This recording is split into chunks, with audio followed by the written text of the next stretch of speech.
Currently, the catalog is online, but to actually view some of these tapes, you have to actually come down and see them or listen to them or read the transcriptions.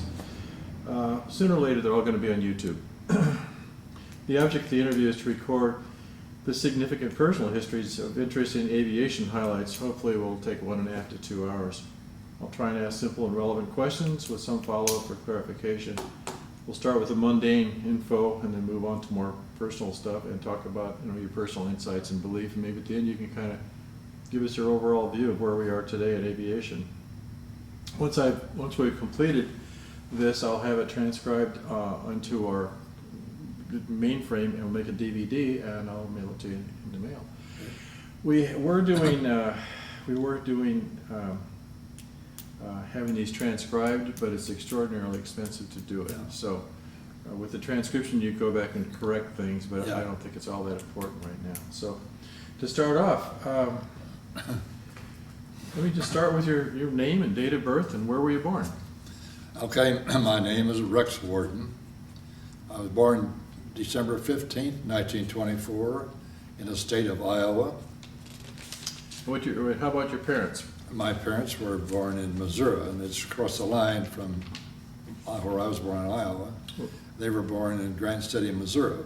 What were their occupations? And my father was a farmer, and all my ancestors on that side of the family were Midwestern farmers. And my mother, her parents were, her father was a banker. So and then other members of her family were teachers. So what got you interested in aviation?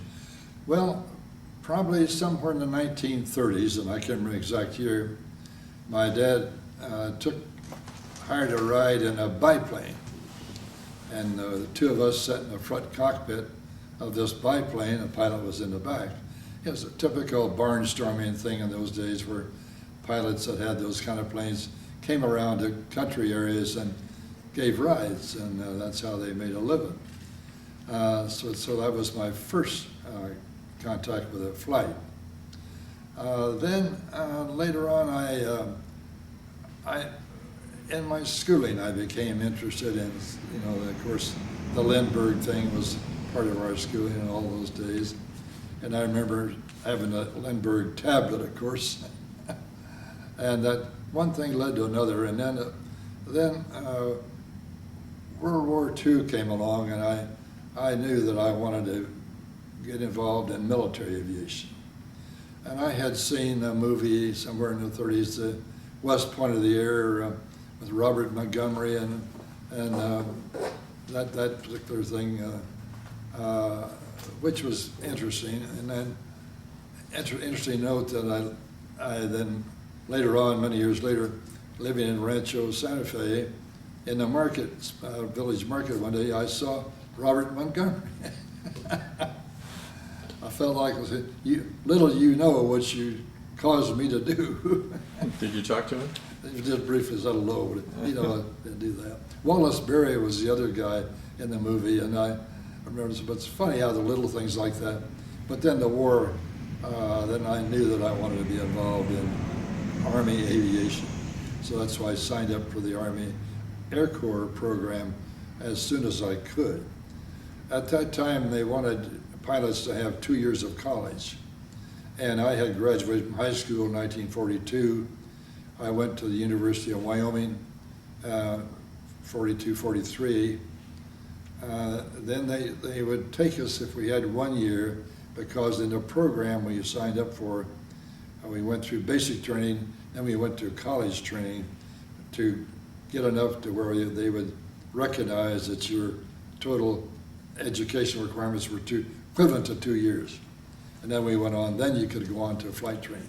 So where was your first pilot training base? My first pilot training base, well, first I had to go through pre-flight, which was in San Antonio, Texas. And from there I went to, in West Texas, a little town out there where I flew the PT-19 as a primary trainer. A little town in Texas called? I can't remember that pop up right off a minute, but it was a West Texas, small Stamford, Texas. Stamford. No, I went to pilot training in Del Rio, Texas. So Did you? Yeah. God awful place. So you flew the PT-19 first? PT-19. And That then- was the primary trainer. That was made by Fairchild. And it had a fairly wide landing gear, open cockpit, two-seater, low wing.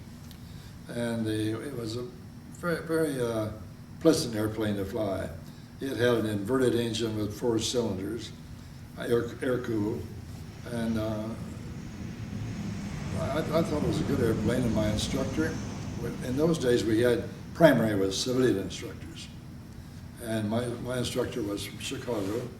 And at that time, I thought I wanted to be a bomber pilot. I thought I wanted to fly B-24s. But with his instruction and what we went through, the program went through, I seemed to have an adaptation for aerobatics. And he said, no, he said, I think you should be a fighter pilot. So that stuck with me then, so I went on to basic training. You want to move on to basic? Mm-hmm.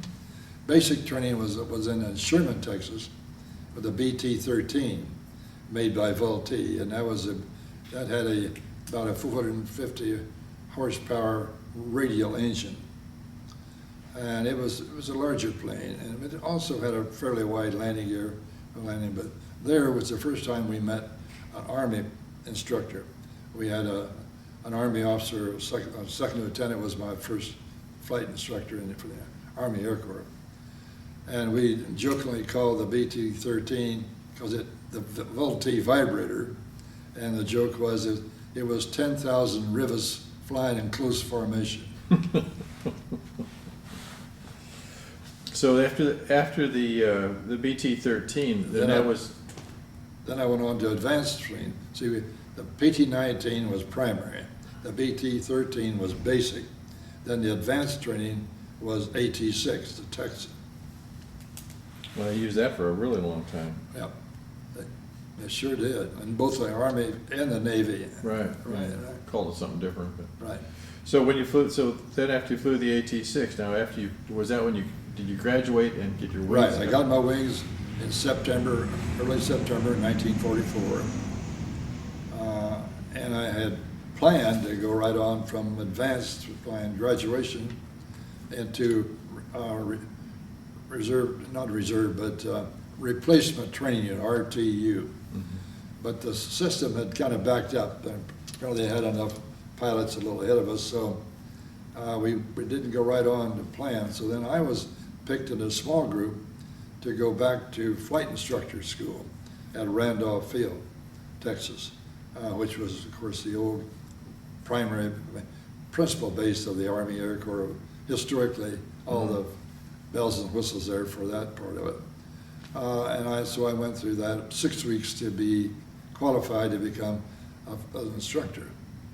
And then I was sent out to Big Spring, Texas to be a flight instructor at Goodfellow Air Force Base. What was your class? What class were you? 44H. 44H. Yeah, September 8th, 1944. I was in 66G. Yeah. So then what did you instruct in then? The T6, Okay. and basic T6. So, but now somewhere along the line, Advanced. Yeah, no, it's basic. No, I did instruct. I was taught to an instructor in a T6, and I went to fly as a T6 instructor. Yes. so when the war ended, where were you? Then I was when I was out in Goodfellow Field, I wasn't there very long. I was there maybe 6 weeks, and they came along with a program one day, and they said, "We need some volunteers to go overseas right away." Well, I was frustrated having been sidetracked into being an instructor, so actually I was one that held up my hand right away. Well, there were more volunteers than were openings, so we had to draw cards, and I drew the King of Diamonds, and so I was on the list. And so we were told to go to Greensboro, North Carolina immediately, and we did that and go back there, typical overseas stuff, carbine and rifle range, 45 caliber pistol qualification, lots of shots and all that stuff, and then shipped down to Miami, Florida for the APO. And we got down there, and a nice hotel we were put up there, but we didn't get any information where you were going or when you were going. So we hung around till one day they said, "Okay, pack your bag. We're gonna leave the hotel tonight. So we did that, got out to the airport and had our bags packed. But there and here we had to walk on to a C-47. And it was kind of mostly full of cargo. And, where the heck are we going with something like this? With just a bucket seats for us to sit. And so they told us, well, after takeoff, the captain of the airplane, he will come back and open your orders 30 minutes after takeoff. Then you'll know where you're going. So we got in there, and it's a Goonie bird, C-47. Right. And so we grind along up there, and he comes back and he says, well, guys, he says, I'm going to drop you off in Panama. The Panama, hell, there's no war there, but as we found out later, the defending the Panama Canal was pretty important in those days, because principally for the Navy, because everything had to come through from the eastern seaboard through the canal to get to the Pacific. Supplies, aircraft carriers, and a whole 6 yards.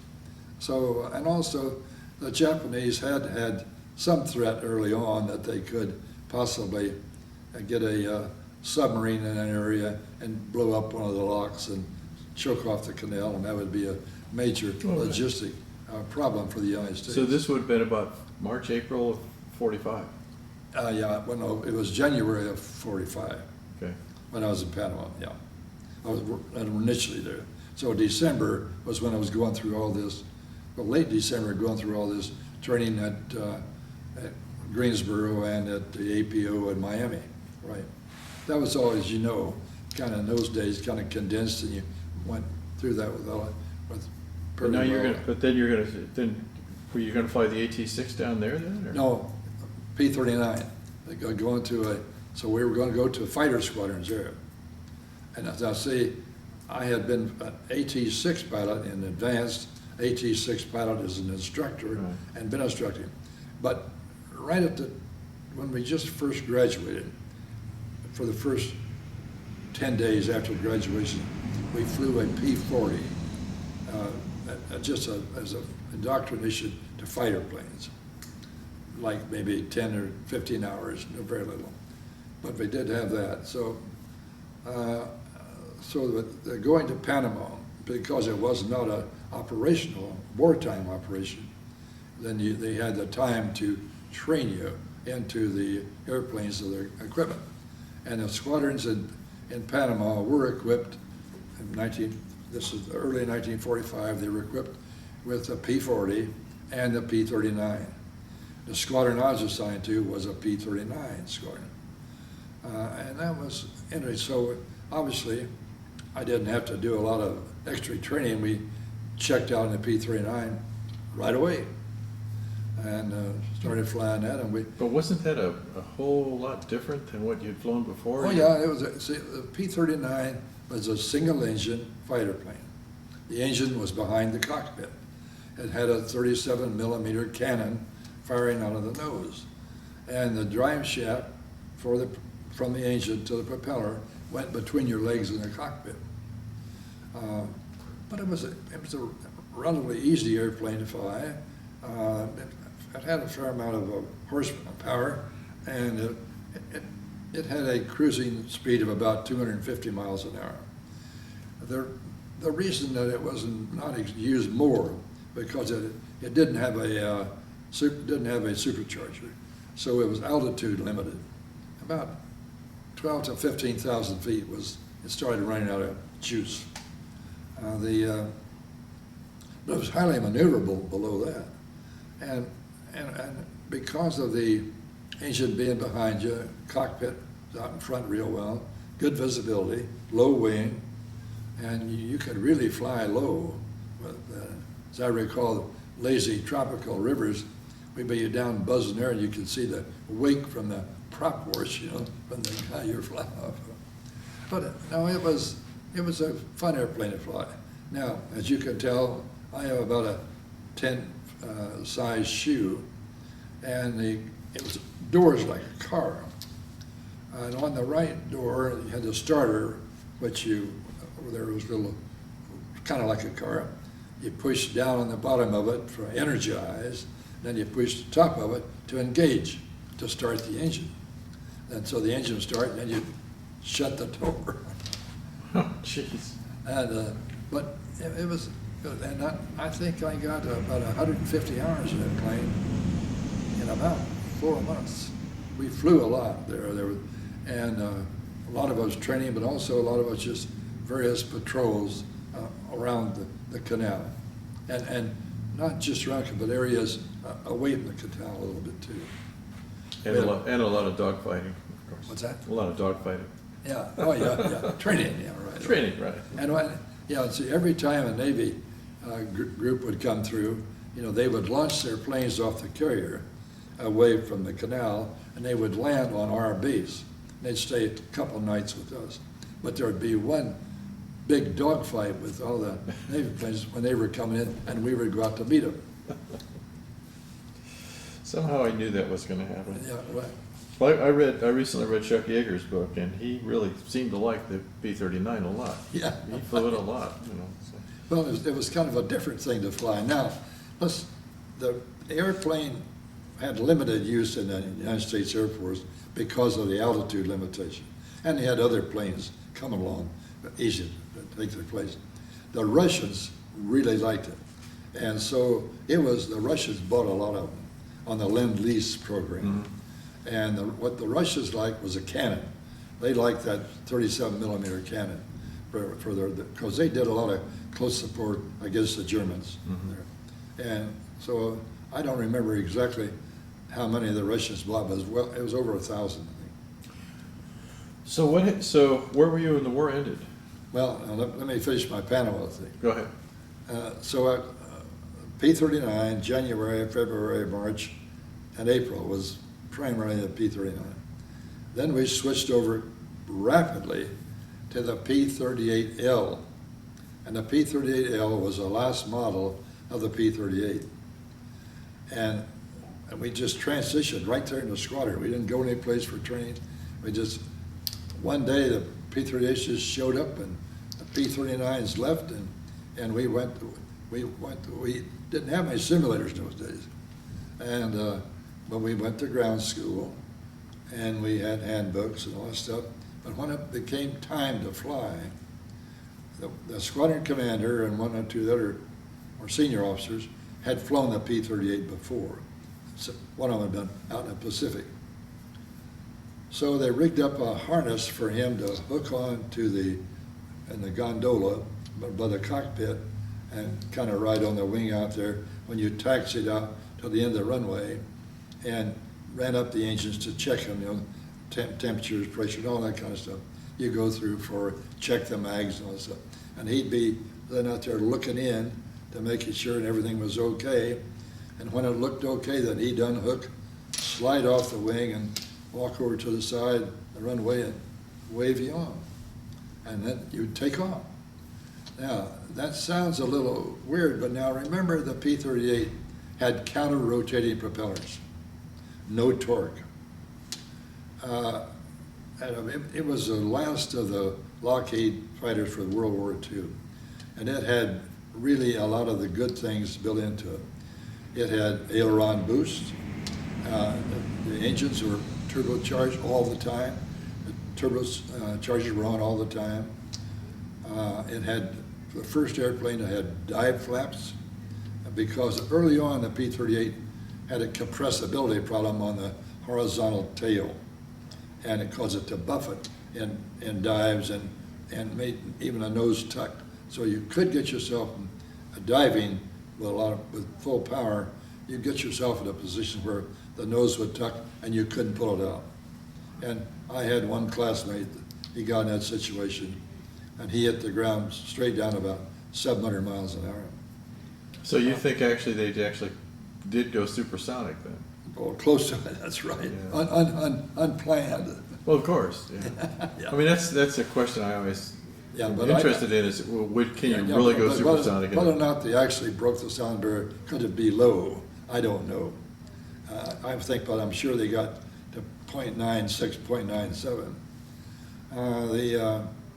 But nevertheless, they did come out, so we did have the dive brakes And when you got in that situation, you could open the dive. The dive brakes were beyond, under the wing, beyond each wing nacelle, each engine nacelle. So, and that would, enough surface would come down there to make the nose pop up a little bit to where then the elevator would be effective and you could pull out. Of course, pull off the power too. Yeah, yeah. Open the canopy, put your hands out. Yeah. Drop the gear. But the P-38, in my opinion, was really a Cadillac to fly. It was probably the peak of the engineering for World War II. Now, P51, excellent too. P47 for their particular roles and mission. But I think the P-38, from a pilot's point of view, from a comfort and ease of flying, was really a Cadillac. Yeah. I read Bob Hoover's book, and Hoover talked about, because he flew everything. You know, he was there when they put them together and he test flight. And he talked about another friend of his who did the same thing, and they did combat between the P-38 and the P-40. Right. And he thought the P-40 was better than the P-38. Well, that would be for lower altitude. Yeah. Now, higher altitude, I wouldn't buy that for higher altitude. No, but then again, it was Hoover after all. That's right. But let's talk about another good pilot like Hoover was Tony LeVere. Tony LeVere was a Lockheed pilot, and he could really fly that thing.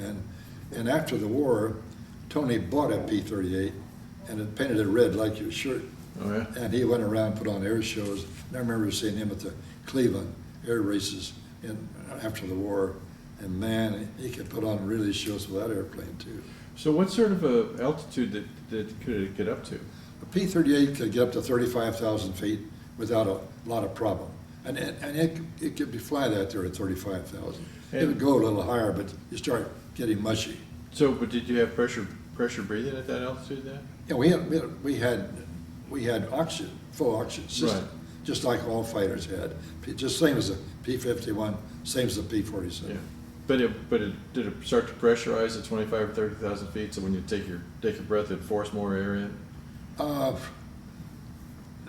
That's what they did. No, I think it was whatever we had. Cabin pressurization was just state of the art of that day. Oh, so you did have some cabin pressurization. Yeah, right. Oh, But it wasn't like we had later on with the jets. No. Yeah. So when did you start flying so you started flying the P-38 prior to the war ending then? Yeah. We started flying that in May. And so I flew in May, June, July, and August. And I think I had 250 hours in that thing in about 4 months. So we flew a lot. So I had 150 hours of P-39, 250 hours of P-38 when I came back. 400 fighter hours when the war was over, yeah. Mm-hmm. And no one shot at you? No. But really good experience. But now, I was really upset that I was sent there, of course, as you can imagine. Second lieutenant on the train. But it saved my bacon in Korea because I really learned about gunnery, dive bombing, strafing, low altitude flying, high altitude flying, dogfighting. So when Korea came along some years later, not too many years later, 5 years, because I was 45 in Panama in 1950, I was one of the first pilots in Korea.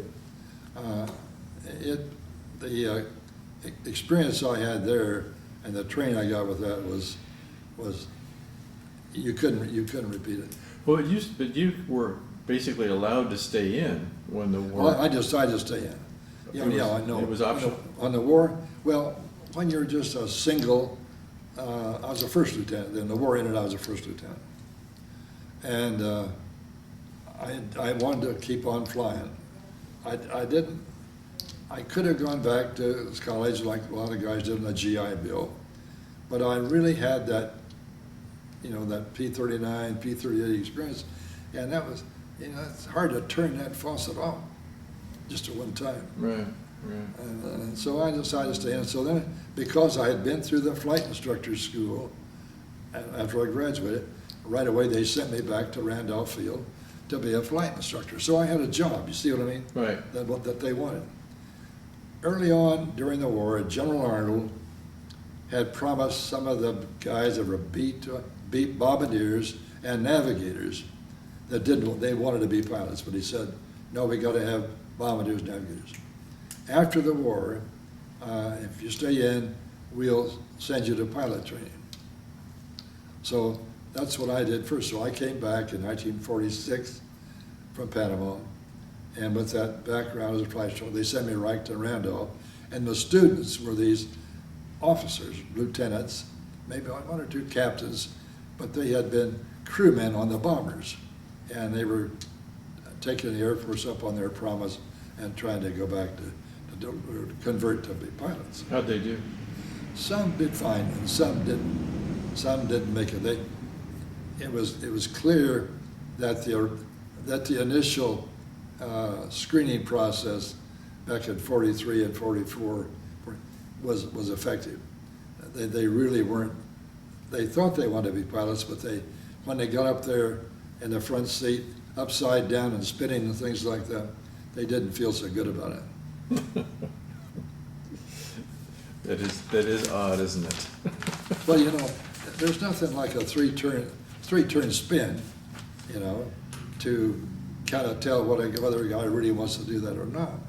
Because you pull an 86, you pull it straight up, throttle back, kick the rudder full in, and snap over the top, and spin 3 times, then they pull out, And some of them, because an instructor is sat in the back seat, and I could watch, always watched, and if their neck got really red, I knew that they were not comfortable. And that's when you wash a lot of those people out. But you've flown, you know what I mean? Yeah, I didn't like spins at all, but I got in trouble with my instructor because they wanted these positive corrections. Yeah. Nose down. And I would just fly it out. It just seemed so easy to me. Right. But Well, I'll say when you're an instructor, and if you had 3 students, you had to do three-turn spins at a certain period of the program with each one. So I would come down at the end of the morning, I'd have had 9 of those things. oh God. So is there a Now, but there's one more thing I should tell you about that time. Okay. That'd be important, what you're saying. So in 1946, and he had been stayed in, and I had a job as a instructor. But also, they asked a lot of us that stayed in to apply for regular commissions. And so we went through examinations and interviews, and who shot John. And I was one of them, so I was integrated into the regular Army as a regular officer. So did you happen to know Roger Ward? Who? Roger Ward? Yeah, He was an instructor down in Texas. The race driver, Roger Ward. I know. Yeah, he was doing the same thing you were. Yeah. At that time, he was in Texas somewhere, Yeah. and his commander caught him racing cars. He won the race on a Saturday night, and it said it's either the racing or the airplanes, and he said, "I'll take the racing," and he did. Yeah, sure. So that's why. So I got into the regular Army. So that's what made me. I stayed from their point on. When we converted to the Air Force, I was a regular Air Force officer. So were you still in Texas at that time then? Yes, I'm still at Randolph when I was integrated in the regular Army. So that was then regular Air Force started in 1947. 47, that's right. But I was regular Army in 1946. And so the beginning of 1947 was still the Army. I can't remember the exact conversion date, but I was sent to the Air Tactical School in Tyndall Field in January. That was a 4-month course. And that's where we learned more to be squadron operations, kind of squadron management kind of stuff, supply and maintenance, operations. But we flew, and they had us divided. The fighter pilots were in one group, the bomber pilots were in another group. The fighter pilots flew the P51H, that's where I got to fly that. And the bomber pilots flew the A26, or B-26, what you want to call them. But that's what they flew. That's a twin engine bomber made by Douglas. So how do you compare the P51 to the P38 and the P39? Well, the P51, in my opinion, was really a good airplane to fly, but it's a different kind of a machine. The P51 I flew, the H model, had a Merlin engine, at takeoff 3,000 RPM and 72 inches of manifold pressure. Oh my God. And as you went down the runway, that right wing was lifting off. The stick was clear over here and coming down your leg like that to take off. And your right rudder in it was good. Because with all that power, it was just lifting off. Of course, it got off in a hurry, and man, it took off. No, it was really, it was like flying a racing plane. Yeah. And everybody enjoyed it. Any fighter pilot said he didn't like that would be lying to you. Yeah. So, but you couldn't have been in that very long before you switched over to the P80 then. That's right. Now we'll get to that. So Okay. the Air Tactical School was in January through April, I guess, 1947, flying the P-51H. Then in August of 1947, I went to the Jet Fighter School at Williamsfield, Arizona. Wow. And learned to fly the jets there. Now, and the reason I got there and was able to do that is because they wouldn't let you into the jet school unless you'd had 25 hours of fighter time in the last, I don't know, 2 months, 2 or 3 months. And so having flown the P-51 in Tyndall Field, I met all those requirements of being a qualified fighter pilot just recently. So my application to go to the jet school was accepted. And so I went there in August. So this is 47 now? 47. Wow. And so I went. Well, what was your first impression looking at that P80? Well, the first impression was, compared to the P-51, it was kind of sick. The initial P-80 was underpowered. And it had about, 5,000 pounds of thrust. And on a hot day at Williamsfield, Arizona, Oh boy. takeoff was a long ride. Yeah, yeah. Compared to that 51, wanted to zoom off in a hurry. But, What kind of speeds could you actually go in a P80? well, the P-80, it cruise at 350, 400 miles an hour. And of the course, P51, what would it cruise at? about 275, 300 max. So how would the P80 have compared with the ME-262? Well, it would probably be, I would say probably the 262 was better. Yeah. Let's see, the P-80 was our first jet. Lockheed did a good job designing it. The airframe was beautiful, but the engine was, our engine technology was not up for the game yet. Yeah. It was later, and it was coming up pretty fast. Yeah, Now, I'm talking about the original P-80 Yeah. with the paint job, the gray paint job. Right. Now, so then then once I got through that school, I went back to Randolph. You couldn't keep you there. You had to go to an operational fighter group. And so I was sent then to the first fighter group, which was the Air Force's first operational fighter group. 71st Squadron, 27th Squadron, 94th Squadron at March Field. And I was sent to 71st Squadron.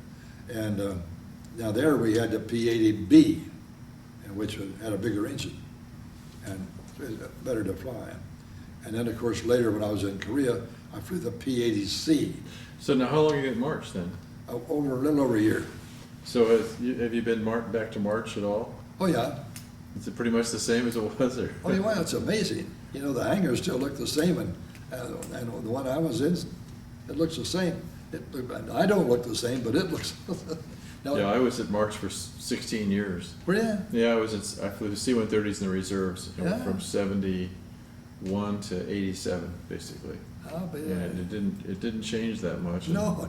And I'm sure the Officers Club hasn't changed a bit. Yeah, I know. Yeah. But was it 13,000 feet long when the runway at that time?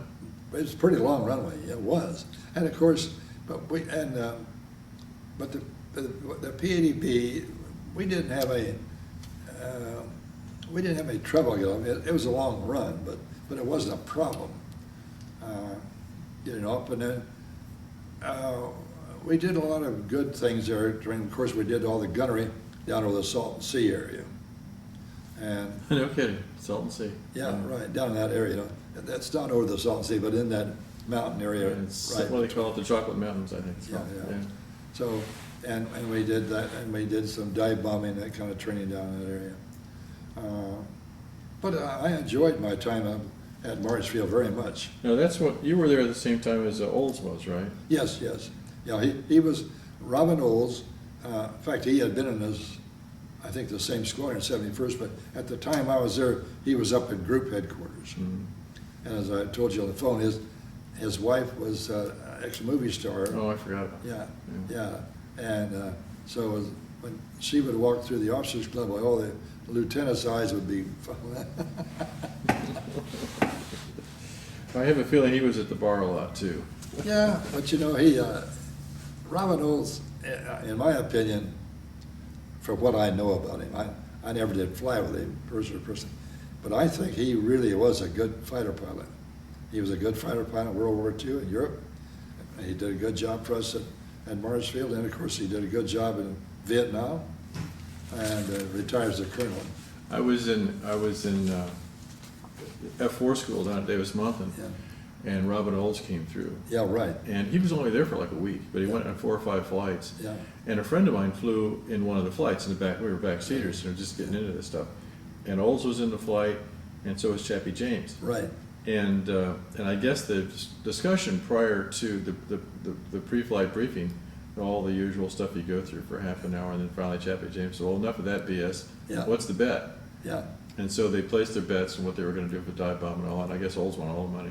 Oh, yeah. Just Oh, took I everybody. think he was, I think Robin Olds, let's see, there's another guy too, but he was probably as close to being a total fighter pilot that I knew about, right, in my time.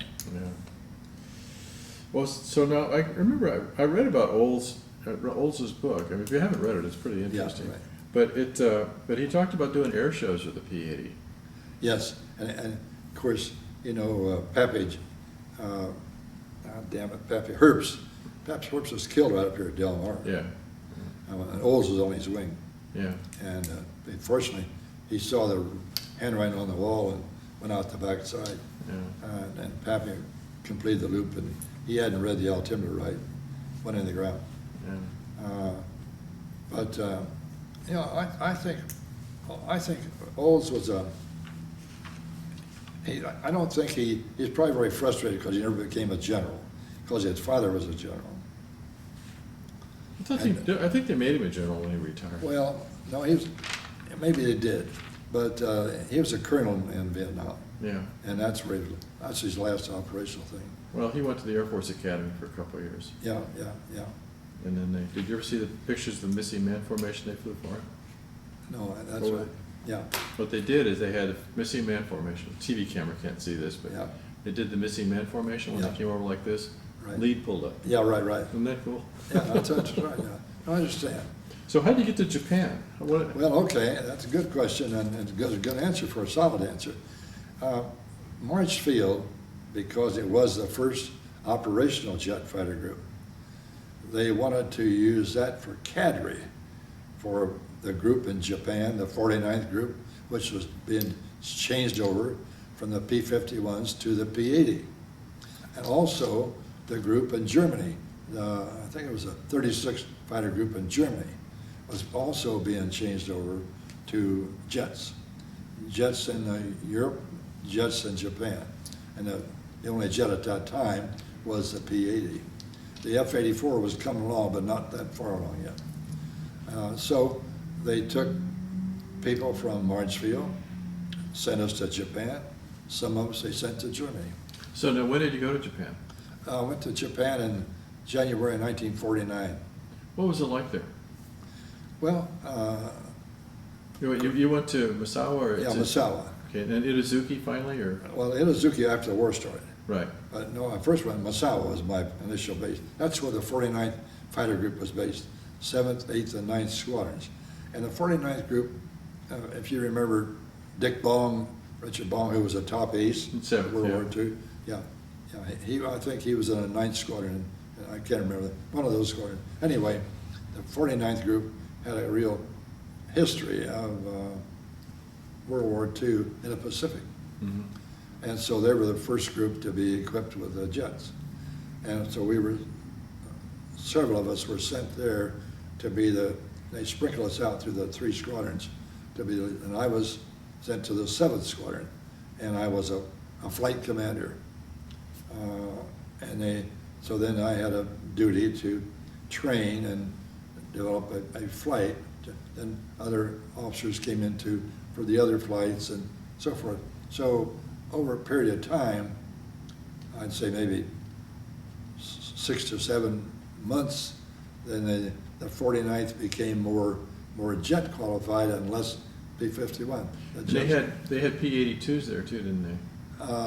Not with the 49. The P82s were the photo reconnaissance out, but that was not with the 49th group, no. Yeah, I was actually looking online this morning at the history of the 49th. Yeah, no. And then they had showed pictures on the flight line of the P80s and Yeah, the they did P82s. on the flight line. Yeah. It wasn't the 49th group. Yeah, well, it just showed the picture. I think it was, I don't remember the group name.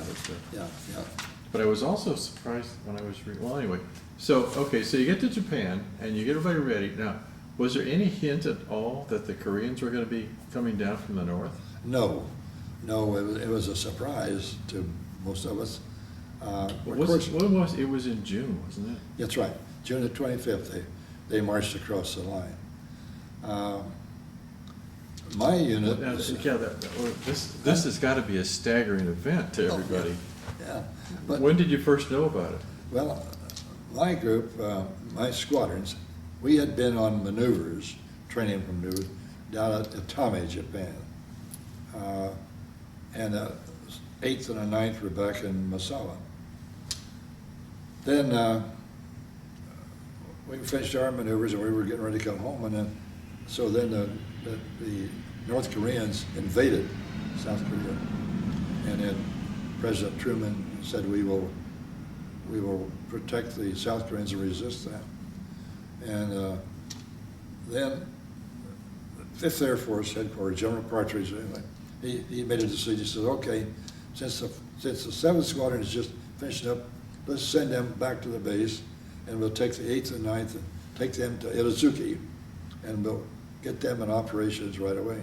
And the 7th Squadron will go back to Misawa, and since the 49th group was, we were not up to full strength from a TO and E point of view. So he said, you guys get back up there, because we're going to send over some guys and fly another maybe P51s or F84s or something, but we got to get some more P80 pilots. Already, we want to send jet pilots over, but maybe we'll send some over to it, and you get them trained in a hurry in your techniques and what you do in the 49th group. So that was our initial mission. So in my squadron, we did that for about 30 days before we then were sent down to Itazuki to join the other 2 squadrons with combat operations. Okay, so this would be like in July, August, you're sent down to Itazuki? Yes. And so what were the missions? Well, all the missions for that part of the war, there was very little air order battle on the enemy side. What there was taken care of in about a first week or 2. They were prop planes. They didn't have any MiGs in those days. So the primary missions that we got into was the 8th Army, protecting the 8th Army, ground support and interdiction. That was what we were primarily involved in. Now, if anybody saw an airplane, obviously they would try to do something about that, but basically there were none to see. Now, I think probably any enemy planes were gone in the first 10 days or 2 weeks. And it's because most of us, we never saw a hostile airplane in 130 missions, all the way to the Yalu. But see, they didn't bring. Could you fly that? Could you get that far north? Oh yeah, and this is an interesting story too. Now this is a 49th story. We had 2 guys, one of them a good friend of mine, Bob Ekman, and the other friend of mine also, Rabbit Johnson. They were the engineering officers. Rabbit was engineering officer of the 8th Squadron. Bob Ekman was the engineering officer of the 9th Squadron. They came up with the idea of, are you familiar with the 165-gallon drop tanks on a P80? Right.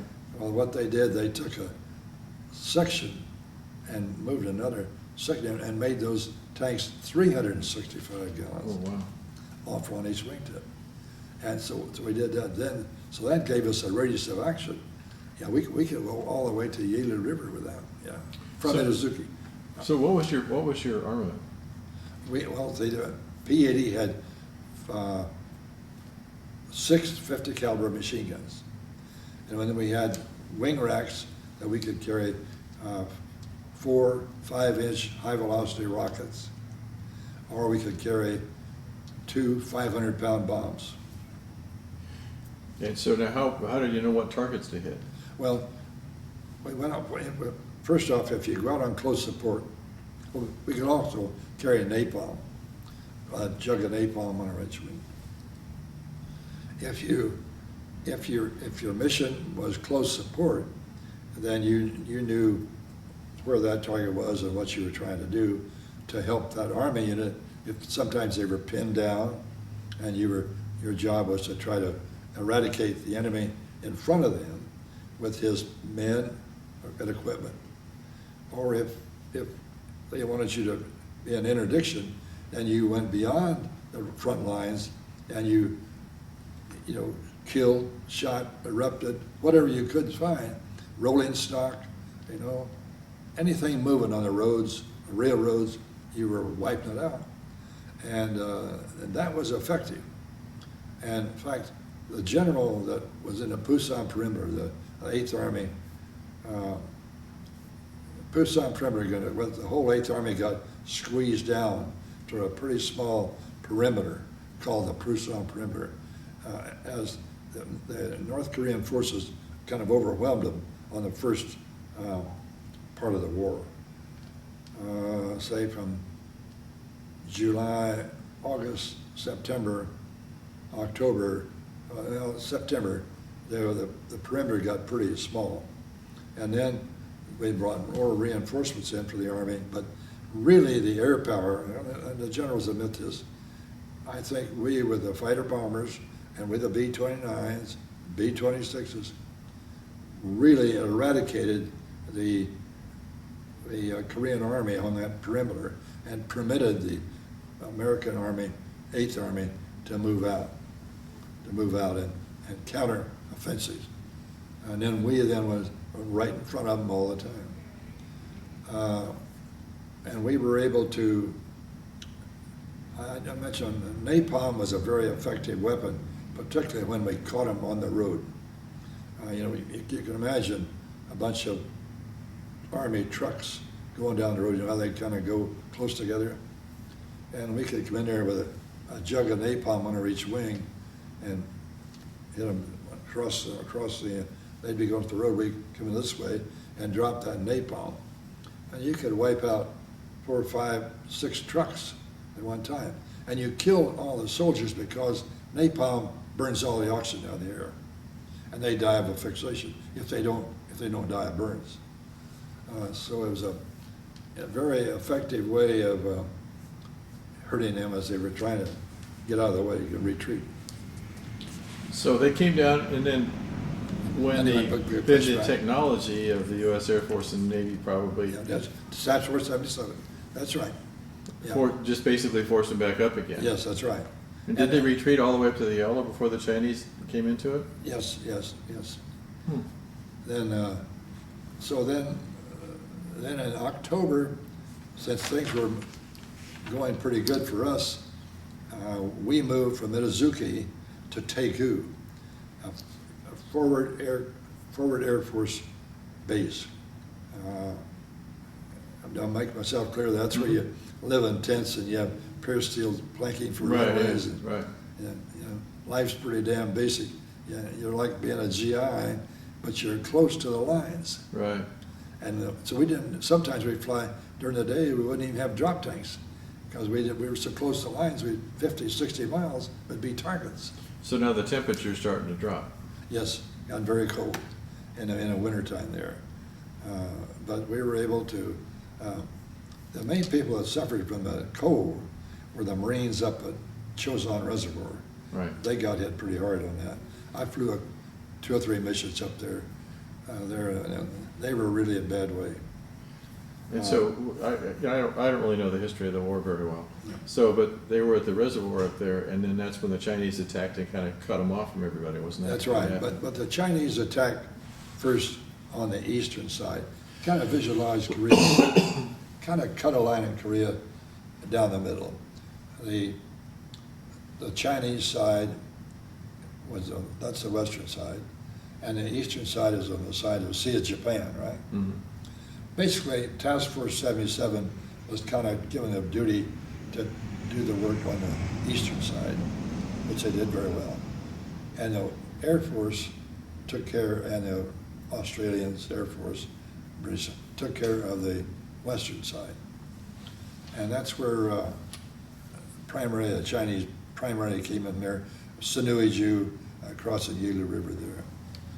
And that's where I encountered him, and that was primarily in December or January. I'm not exactly sure about that, Ron, but they came across, and we couldn't stop them. They were walking across with their rifles over their head, and they had a little package on top of their head too. I guess they had some rice in there, some ammunition, and these guys were walking across those rivers. That's cold water, and of course, there you're talking about, thinking back now about it. If you go to the command and staff school or the war academies, they talk about the different principles of war, right? Well, they were relying upon the principle of mass. They really believed that they could win with the principle of mass because they had the mass. They had more soldiers than we did, and they could get more. And so we could go down there and across those rivers, we could kill 1,000 of them, but they go back to the rice paddies and get 5,000 more, right? And they did that. And I don't like to talk about this, but it's true. We would strafe those rivers, and the river water would be as red as your shirt, and we still couldn't stop those guys. It wasn't we were not under any threat, there were no enemy air. It was just like ground gunnery. And these guys walking across there, we're just hosing them with 650 caliber machine guns down there and killing them. How many rounds did you have? I can't remember now. We had quite a few. Yeah. I should know that number, but I don't. But it's just interesting to me that there was no build-up to the whole thing. I mean, it almost sounded like the squadron was put in place, almost foreseeing what was going to happen. But apparently there was actually reunification talks at that time, weren't there? Yeah.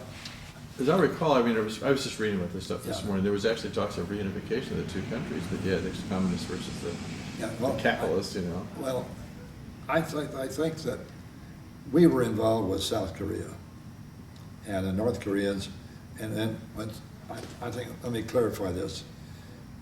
When it got started between the two, North Korea and South Korea, then the North Koreans lost the war. Probably about in November, they recognized that they had, because we pushed them all the way back to Yalu, and they no longer had enough capability, enough forces to respond. But the real strategic decision was made in Beijing and in Moscow. Neither China nor the Russians wanted the Americans to have a military force on their respective borders. China, now remember the Russians have that peninsula over on the right side. They didn't want us to have actual military forces on their borders.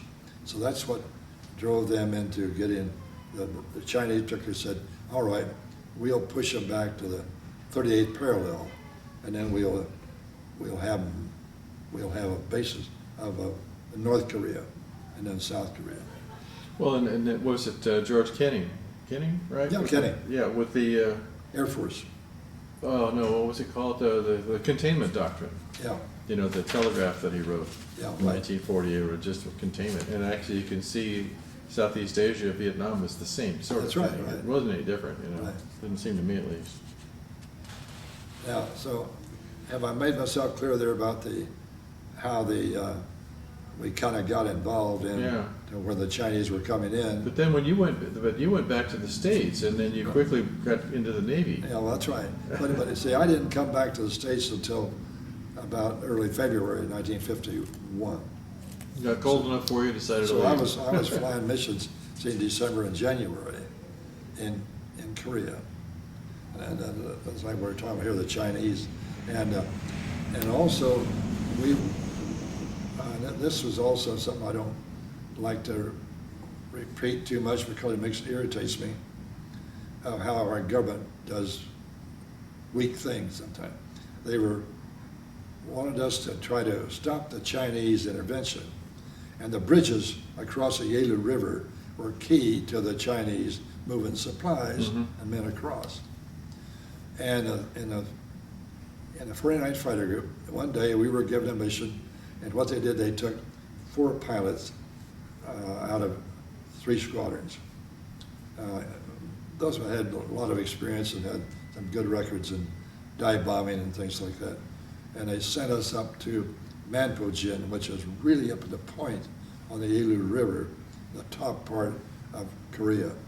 And they wanted us to cut the bridge across there.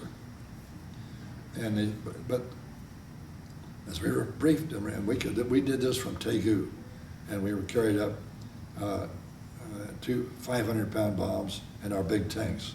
So the tanks got us the range to get there.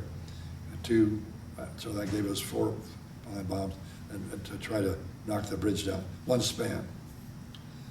But at the final briefing, he said, "Now, we want you only to put steel in the water on the Korean side. No, don't touch China." So we got up there, and that's what we did. But as we're going down the dive bombing run, all the flak was coming up like mad. The guns were on the China side. They weren't even camouflaged. And they were just firing away at us, you know.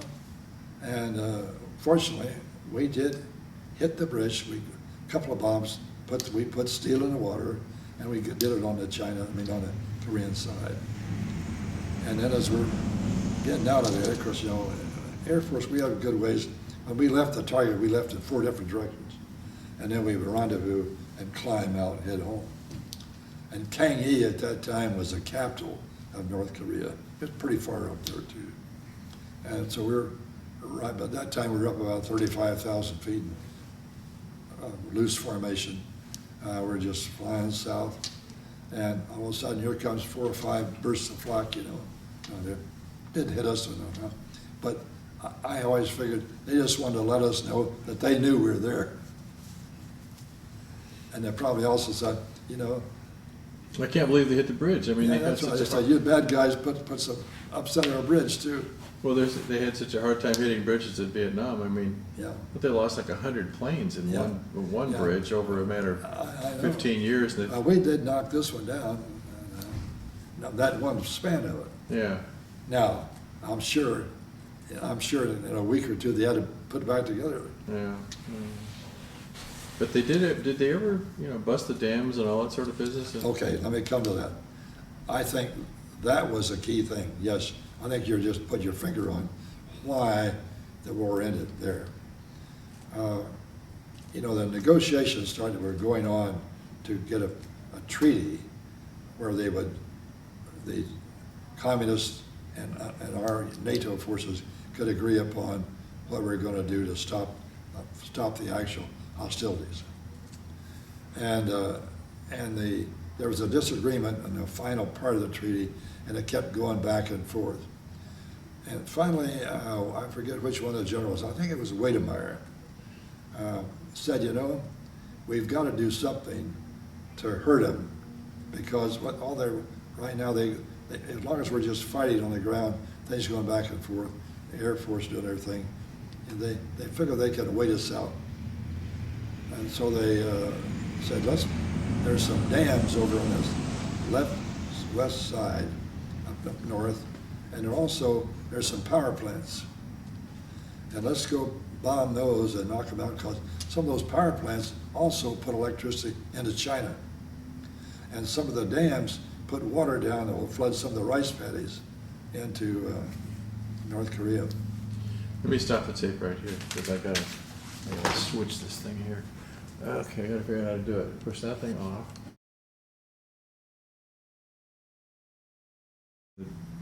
Kind of the wrap up of his part of the war in Korea. Okay, continue. Yeah, the Air Force part. Air Force. Okay? Yeah, go ahead. So now, that essentially was probably the highlights of my experience with the Air Force. And then, so I finished my tour with the Air Force and was sent home. Just a human interest part, but my wife was in northern Japan because we were part of the occupation army when the war started. And she was pregnant and due to have a baby any time.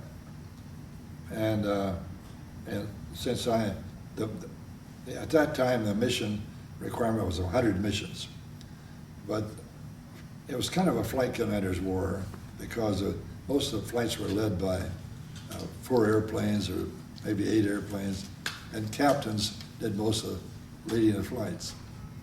And I was one of those flight commanders experienced. So they asked us to volunteer if we could stay longer. So they wanted to volunteer to 125. So I did.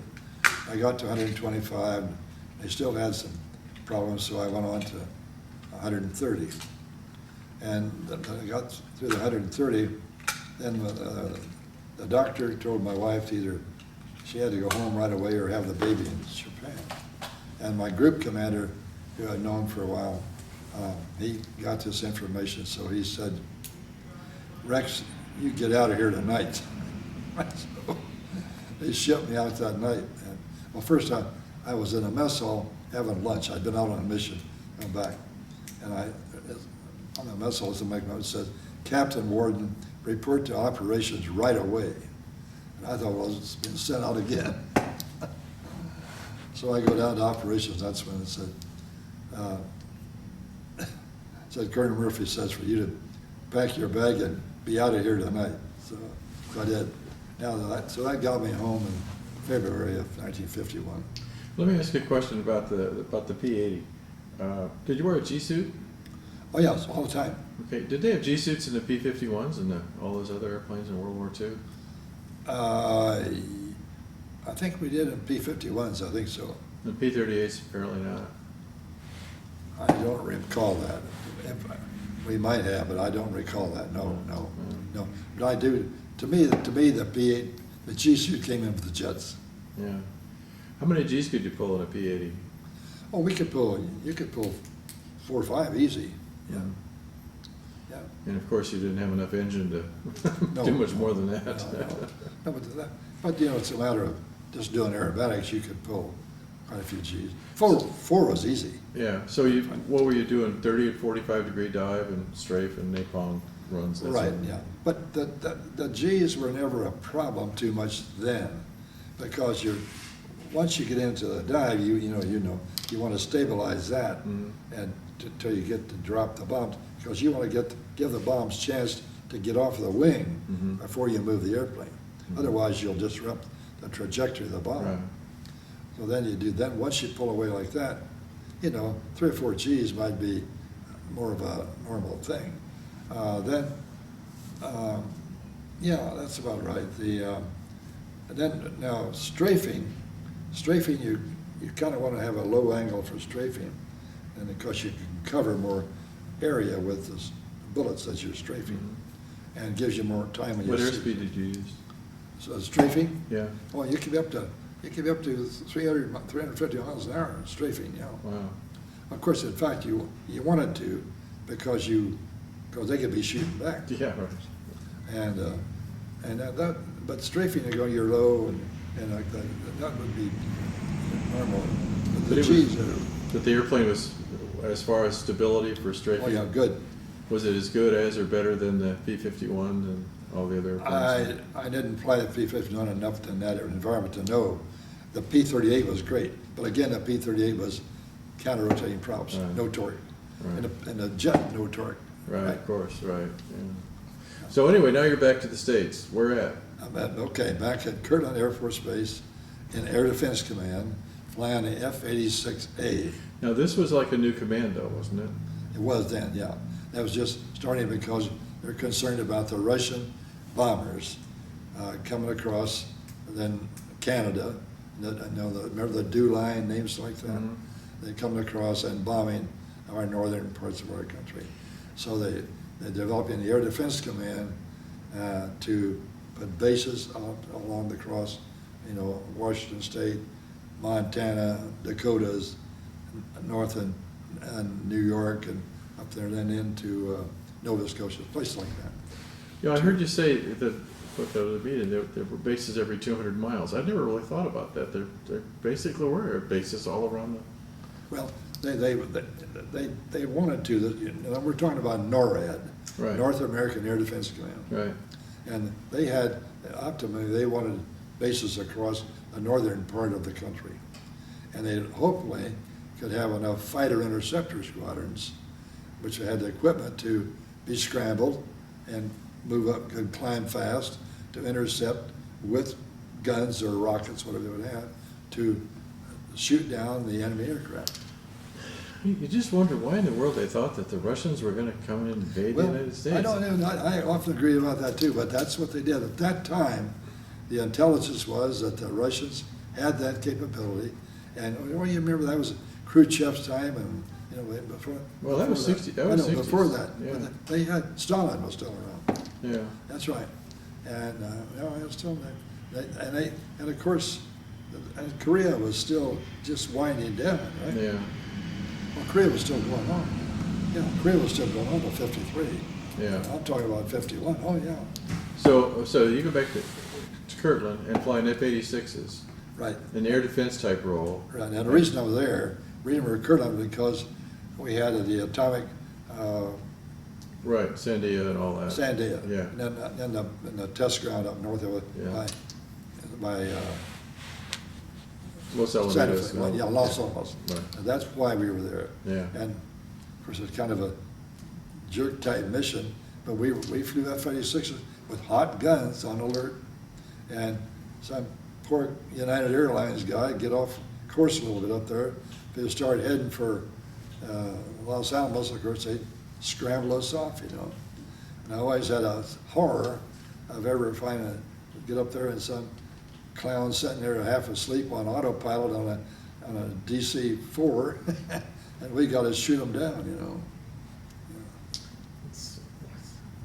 Crazy world sometimes, isn't it? Well, yeah, I remember I was in high school, probably in '54, Yeah, somewhere in that time, and my next door neighbor came over with a bunch of John Birch Society yeah, right. brochures, and it was, God, the commies are going to take over the world, beware. And everybody was scared to death. Yeah, I know, that's true. And even in officer training school, I was in 65, I guess it was. Yeah, 65. And I clearly remember a big map on the wall with all the pink countries and the blue countries, and we were being surrounded. Ooh, scary. I think we caused such paranoia. Probably our paranoia caused paranoia on the Russians and the Chinese as well. Sure did, yeah. So now, okay, so F86 in 1951 or so, and then you just pretty much fly, sit alert, and live in Santa Fe, Albuquerque. Yeah, that's right. And that was for a year. And then at a point, and I guess it was at Marchfield, we had a RAF exchange officer into the 71st Squadron. So I had become aware of exchange programs. And somewhere along the line when I was in the 93rd Squadron, they came along and said, if anyone is interested in being involved in an exchange program, we would like to know whether you would or not. And I kind of, well, that would be an interesting site. And I was a regular officer, and I could see that would be a broadening of experience. Oh, yeah. And next thing I know, bingo, I get orders to report to Convair Pack in San Diego, California, 1st of March, 1952, for further assignments to VF-51 Fighter Squadron. Wow. Wow. So here, my wife and I, at that time we have a year-old child, So here we go, and I think I had a Buick two-door car. It was a back seat.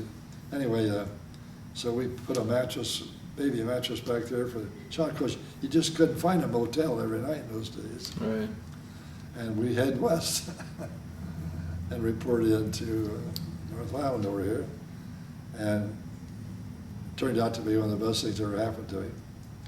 And the F51 was still out on the Essex right at that moment. They were coming in. So I had to kill some time with another squadron over in North Island, flying the F9f and then the F51 came in. And so we went through the changeover from their old guys and the new guys, and went to Miramar and started our training cycle to get ready to go back to Korea. And so we did all that, El Centro, gunnery train again,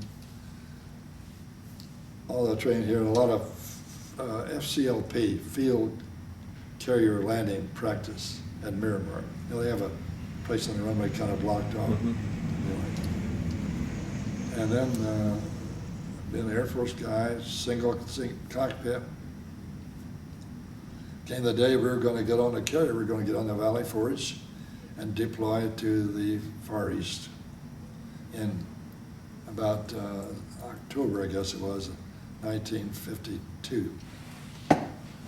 How was the airplane? How was the F9f compared to the F86? It was a little bit behind the F86. It was a good airplane, but remember, a carrier airplane has to have more weight. You know, that big hook and all that stuff. Gear and all that stuff. The gear has to be stronger. No, it has to be more rugged.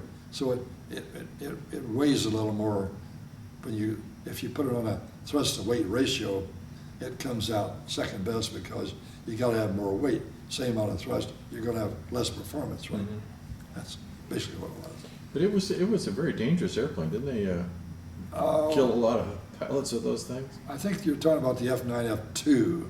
I think it was underpowered. The F9F2 was a little bit like the F80 was initially. Didn't have enough thrust. The 5, I thought so the 5, that was the swept wing version. Yeah, no, that's the 6. That's the 6? Yeah, that's the one they had trouble with. Okay. Yeah. No, the F5 was straight wing, and had a better engine in it. I thought it was a pretty good airplane for its mission. No, but the Navy wants to copy a lot of the Air Force stuff when they were all enamored by the F86s doing SJS, and so they wanted to sweep the wings, and that was not a good decision. Yeah, but that airplane, was it FJ3? I think it was the FJ3. No, F9, F6. No. When they took an Air Force airplane and made a carrier airplane out of it. I think it's called the FJ3, the Fury. I think it was called the Fury. I don't recall that. One of our board members flew him. He loved it. He thought it was a great airplane. Yeah. What do you think the name was? I think it was called the Fury. It was the Fury. Oh, yeah, okay. Yeah. FJ3. No, the Fury. Yeah. That came a little later, yeah. Yeah, they extended the nose gear. Yeah, right. Strengthened up a little bit. Right, yeah. He thought it was the best fighter ever flew. Now, that was kind of a copy, a Navy copy of an 86. Yeah. Okay, you're right now. So what was it like an Air Force guy being on a carrier? Okay, I'll get to that. Well, it just sounds horrible to me. Well, we went through all the training and of the field carrier landing stuff. But it was just single seater, and I had to do it by myself the first time. But remember, I had a lot of fighter experience. Right. I probably had more fighter time than 3 or 4 of the guys in the Navy squadron added together. Yeah. And but I'd never flown a carrier. So my squadron commander, Commander George Duncan, he's long passed, but I will never forget him. He did me a big favor. And so we were getting ready. So he said, okay, Rex, he said, you and I are going to take off early in the morning, and we're going to go down and land on the Valley Forge. Fine. So we bounced off of Miramar about 7:30 in the morning out here, went down off the Coronados Islands, and the Valley, she was offshore down there. So it was kind of, typical San Diego gray morning. So we let down through this hole in the cloud, and the ocean's kind of gray. The ship was gray, and we come down there, and I'm on his wing. We get up down to 200 feet, go by the ship. He peels off. I count another 30 seconds, and I peel off. And we get around and come on the downwind leg. Now, I've been briefed very well. So when you're on the downwind leg, you keep the stack on the carrier on the horizon. That way you won't fly on the water, okay? Because you keep the stack of the carrier on the horizon. That's your downwind leg. And you get to where you turn into the base leg. Base leg, we'd say, in the Air Force. You come around into the final approach. And then you pick up the LSO. Yeah, so we still had, because this was straight deck. It wasn't a cannon deck. Mm-hmm. But straight deck, and then the landing signal officer picks you up on the paddles. And then you, from that point on, then you do what he says. Now, you're flying the airplane, you know, you got the throttle, you got the stick, and you're slowing it down. You got the wheels down, flaps down, but he comes along, and if you're fine, he holds out like that. That's what we call a Roger signal. If you're high, he goes up like that, and you got to come down. If your paddle's going, that means you're low. Puts up power to it and come up, right? If you does that, that's the worst thing we got. That's a come on. That means you're low and slow. Oh, geez. So you have to shoot the juice to it, raise up a little bit. Otherwise, you could be what they call, you're going to hit the spud locker, which is a fantail on the carrier. Right. Don't do that. So, but if you get that Roger pass, then because we had to, we couldn't go around, we had to take a cut. And there are wires on the carrier deck for your hook to catch. You have the hook down, of course. And then there are barriers ahead of you. A nylon barrier and 2 steel wires, cables ahead of that. And so you get there, everything's okay. He gives you the cut signal. You chop the throttle. You kind of make the airplane squat, come down. Hopefully the hook catches the wire, and you come to one hell of a quick stop. And everything, I got on the first time really good. The only thing I wasn't prepared for, and the guys had told me, so when you're out there before you turn up, basically, make sure you got those shoulder straps tight, because you're going to stop quick. And so I came around, but I didn't do quite enough. So when I hook caught the wire, man, I went slamming forward. And in those days, the Navy, we didn't have a helmet, single piece. We had a cloth World War II kind of helmet. Yeah, not a helmet, but yeah, a helmet. But then they had a shell, right? Put a shell on over the top of it. Well, the damn shell came right down over my eyes. I wasn't sure whether I was on the ship, in the water, or where the hell that was. And so I got that up, and here's a crewman over there, you know, so I give him the signal, pull up that hook, you know. So I did that, and then taxied forward. Of course, there wasn't anybody else on the carrier, just George Duncan and I that morning. So, good landing, got out of the airplane, went down to the ready room.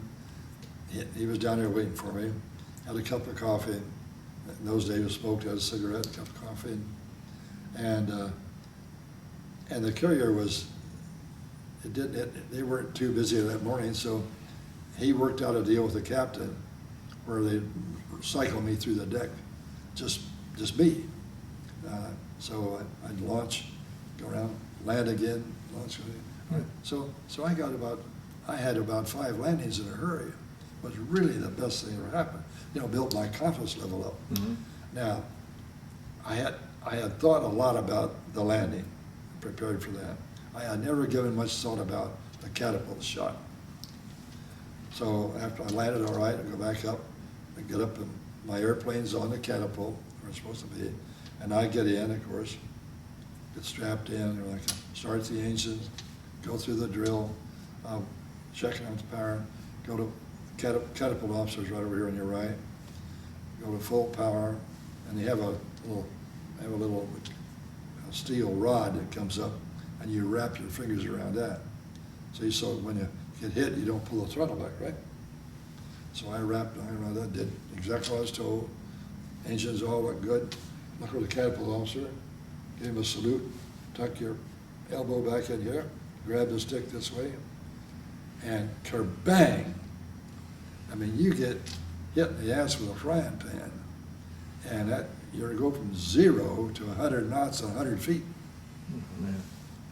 And so I think I was so stunned that I must have flown all the way out to the destroyer screen forever, pulled up the wheels.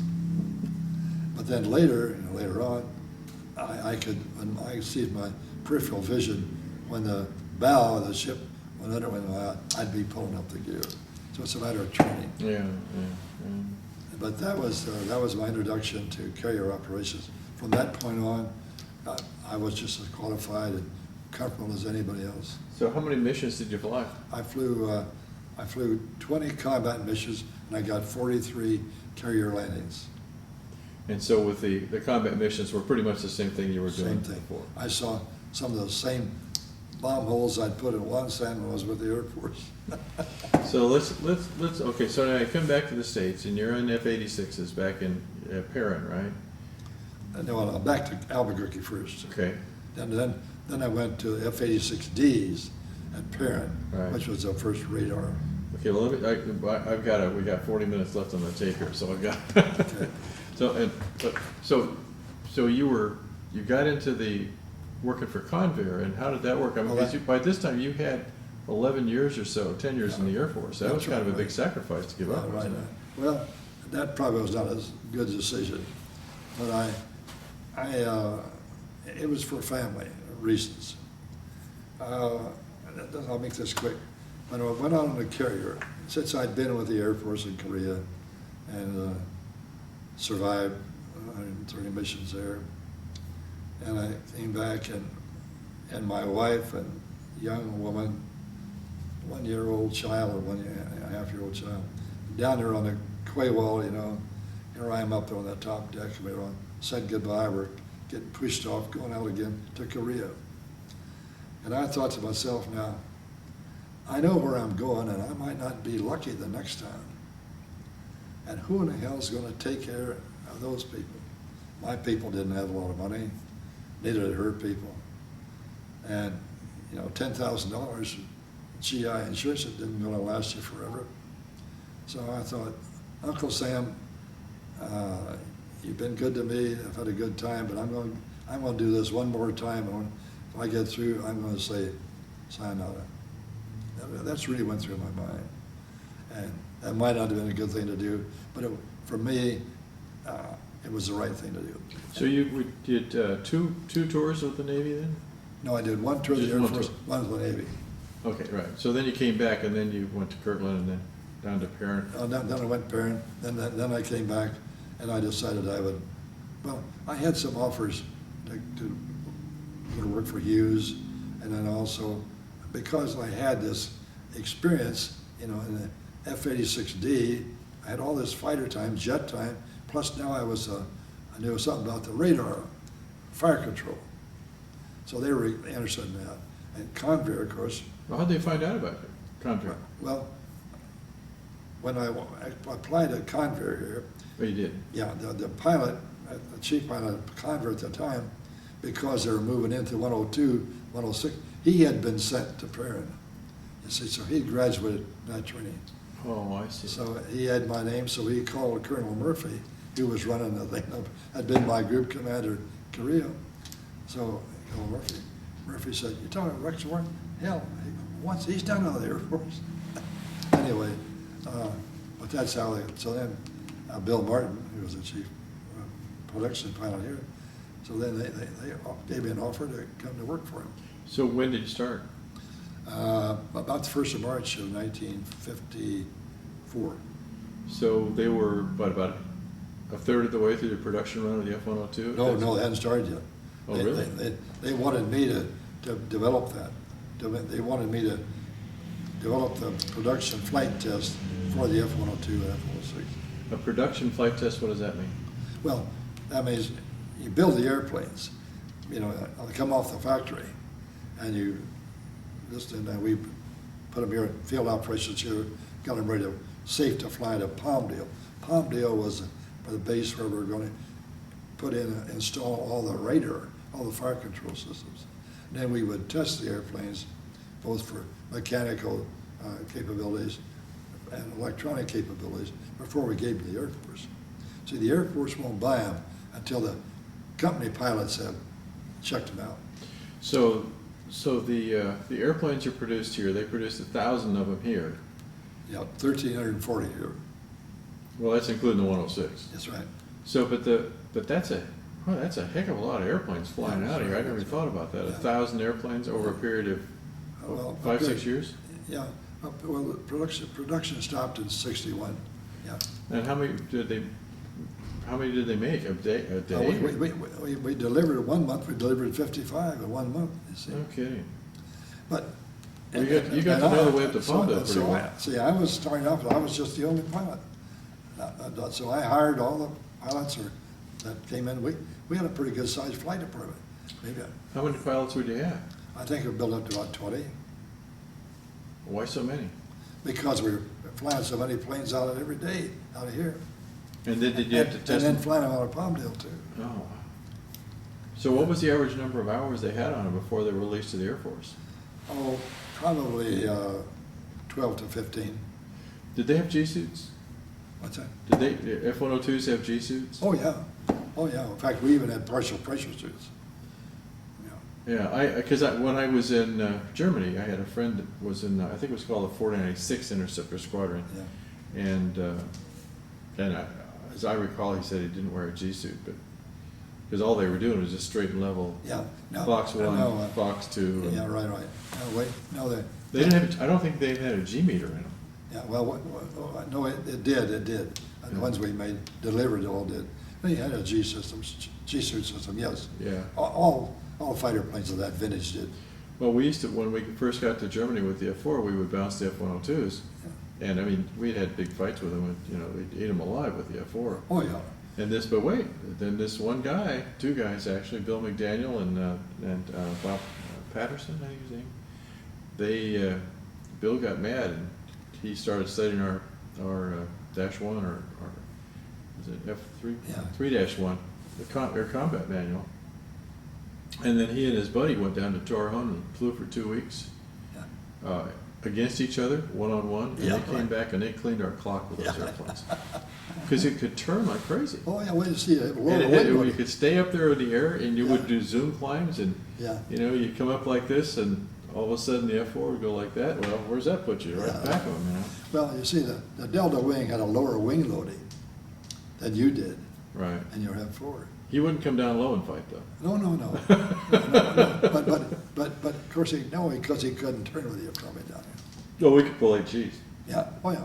That's right. There you are. Yeah. But you see, this wing is not designed for air-to-air combat. This is designed for high altitude. Why don't you just pick it up and just take it off the stand there? Pick it up in your rockets under there, you know. Yeah. See, this has a lot of wing area really, Mm-hmm. and a lot of, but it's designed for climbing fast, designed for when you're level up there with the radar in the nose to see the targets, you can move to where the target is, and then of course the rockets are here in the belly. Well, they had four. Four Hughes rockets there, and then also, this is a 102. Mm-hmm. Now the 106 also had one nuclear tip rocked in there too, if you want to use that. Yeah. Then have to. But the basic thing, this thing was not designed for machine guns. It didn't even have a gun on it. It was designed for launching rockets, and the rockets would go out and intercept the airplane, right? The radar here in the nose would tell it where it would, when you're in the cockpit, you're flying off of a scope, and you fly the airplane till you get on the right interception path and get in close in, and then you get a signal there that it's time to fire the rockets. And you squeeze the trigger, like you whatever, and the doors open, and the rockets launch. And of course, the rockets, they have their own their own rocket power, Mm-hmm. and that accelerates them at pretty high speed to intercept the target. And then they have high explosive warheads, and then they can, they don't have to have a direct hit to to knock you down. Well, they had that expanding ring. Right. As you got Right, close, right, they expanded right. 24 feet or something Yeah, like right, that. right, yeah. So here, let me take it back. Because I read in the, reading the, about the F102, they actually used them in Vietnam. Yeah. I was surprised about that. Yeah, me too. Yeah, And one got shot down. Yeah. A MiG shot one down. yeah. I can understand that. And they said that, but they shot down a MiG too, so Yeah. that kind of evened it up. But it was not designed to be a air-to-air fighter, no. You would think though, with that big wing. Yeah, but the 106 could probably done a better job. Well, It's- yeah. Because the 106 had much more power, more maneuverability. Can we talk about the 106 now? Let's just talk about a little 102. How many hours did you finally end up within 102? On 102? Oh, I don't know. God, I don't know. Probably I would guess I probably had 100, 150. Probably. Oh, really? Because, well, see, I did most all the initial stuff. Because I started out as the only pilot, the chief pilot, and then I hired all these other guys and brought them in. And so as we had more airplanes going on, and so I was probably flying every day. Something. So you were more in a supervisory capacity then? Well, once I got more people, yeah. Okay, But- look, before we talk about the 106, which I'm really interested in, Yeah, the Sea Dart, the Sea Yes. Dagger, whatever that thing's called. yeah. The F2, No, it's a Sea Dart. what's it called, the F2F? I know, Richburg was a friend of mine. He got killed in that thing. Right over the bay? Yeah, right. What did he, Well, was he's it? making a low pass just down about where the Coast Guard facility is now. And he got into what we call a JC maneuver. Yeah, Yeah. pilot induced oscillation, Yeah. PIO, yeah. Right. Were you there? Did you see it happen? Or? No, I was there on the field, but I didn't see it happen. I was there right after that. I know, but we had a bailed F86D to us, to Convair did. And since I had been through the F86D school, I was the only one that had on payroll that could fly the damn thing. And the F86D was the only airplane that Convair had that had a chance of staying up with Rich when he was doing some of his testing on the Sea Dart. So I would fly chase for him, right? So I did several missions chasing him around when he was doing his engineering test flying. So what was it? Was it really at high speed, doing a high-speed pass down over the bay for an air show or something like that? Demonstration, yeah. I felt real bad about it. I don't think it should have happened. Because they shouldn't have been trying to fly it that fast, so low. That low, yeah. But it did go supersonic, didn't it? It could, it ought to, yeah. Yeah, I read that. Oh, I yeah, thought, yeah, well, yeah, that yeah. Yeah, you lunked could, out oh, there. yeah. Well, was it exactly the same one as this one out here? Because I know they made 5, didn't they? Something like that. And I think 2 never flew. Yeah, that's right. And Because I- they canceled the program when he was killed. Oh, really? So that was the end of the program, yeah. Right. Well, do you suppose him being killed because of or was it just because there really wasn't much of a need for the airplane anyway? I think that had a lot to do with it. I think, you see, probably about that time, other airplanes were coming along for the Navy that would fit more into everything over there, sea-based airplanes were kind of going out, right? Right. You know, even the bigger airplanes, the reconnaissance planes that were, started off with a PBY, right? And the Right. R3Y, remember all those big airplanes? 4 engines. At P5B or whatever. Yeah, right, gigantic. PBY, yeah. Gigantic. And all that stuff, the Navy was, Well, how did they, I don't even see how those floats in that airplane would keep it afloat. They're so small. well, they did. And of course, they're moving. You know, he wasn't just sitting there, and usually he would be taxied. Well, did they take it off start it off on land and then taxi into the water? Yeah, right. From the seaplane ramp over there? Yeah, right. Just Jeez. like the PBY did. You know, the PBY had wheels, right, too. Well, they made it both ways, actually. Yeah, no, yeah. So he took it. So it was like an air show of some sort that was going on. It was a demonstration for the Navy. Yeah, Hmm. it wasn't an air show for the citizens. It some kind of a thing for the Navy evaluation. And the one out here, did it ever fly, or do you know? I don't know, but it looked like the one he was killed in, but I don't know that. And of course, the ones I chased looked like that one, yeah. So you were mostly involved with the 102 program at that time? Yeah, But then that was just because you could fly the F86? right, F86D. Now tell me about the Hustler. Well, the Hustler's the Fort Worth division. Oh, it was? Yeah, Oh, okay. had nothing to do with Convair San Diego was transport airplanes and F102 and F106. So did they have all those hangars down there then? Well, in the factory, Plant 1 was where they made all the airliners. Mhm. Plant 2, all the F102s and 106s were all made in Plant 2. See, Plant 2 is owned by the Air Force. So, oh really, still? It still is. Oh, wow. See, Plant 1 was owned by Convair. So after they make the how long would it take to make an airplane anyway? Well, it depends on what it was. I should, 102 or 106? yeah, I'm guessing that once it was approved, see, when you manufacture airplanes, you know, the equipment and the facilities in the factory are the lead time. That's the big drivers, right? Mm-hmm. You know, you've got to get all the machines and all the production techniques and methods also, and a way for the supplies to come in, the people trained to do the production line. That's really the long pole in the tent. And once you have all the that done, then you start cutting aluminum and, you know, riveting together and all that stuff. That is more, that goes faster. Wow. So you see, probably when the first go-ahead on the 102 might have been in 1951 or 52, but we weren't putting airplanes out really until 1953, 54.